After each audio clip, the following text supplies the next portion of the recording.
কবিতাৰ শিৰোনাম কনেং, কবি মুকেশ সিং। কনেং ঐ, সঁচাকৈ এই এগে গাছৰজোৰ তোক খুবেই শুৱায়।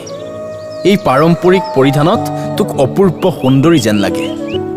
অপূৰ্ব সুন্দৰী মানে শৰতৰ কুঁৱলীসনা ৰ'দৰ দৰে মন পৰশা, কাতি বিহুৰ সেই হিয়া জোৰোৱা চাকিগছিৰ দৰে অপৰূপা, নতুবা আঘোণৰ সোণোৱালী পথাৰৰ দৰে তোক অনুপমা যেন লাগে।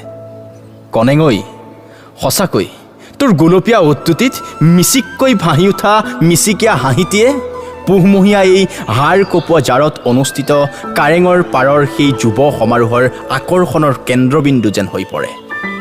ব্ৰহ্মপুত্ৰৰ পাৰৰ সেই নৈসৰিক শোভাকো নেওচি তই যেন উৰ্বশী ৰম্ভাৰ দৰে মনমোহিনী হৈ পৰ,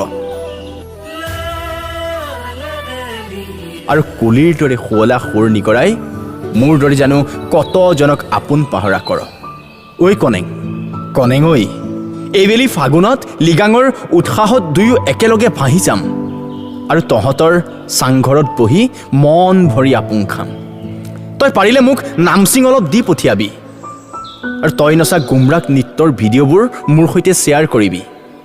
ঐ কনেং, কাংকিন কেবাঙত তোৰ সৈতে অহাবাৰ ময়ো যাম।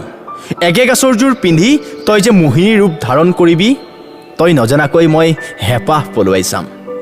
কনেং ঐ, তোৰ সৈতে কেতিয়াবা শদিয়াৰ পৰা মাজুলীলৈ গৈ মিচিংসকলৰ কলা কৃষ্টি সমাজ সংস্কৃতিৰ বিষয়ে জানিম, আৰু পাৰিলে লগৰবোৰকো জনাম।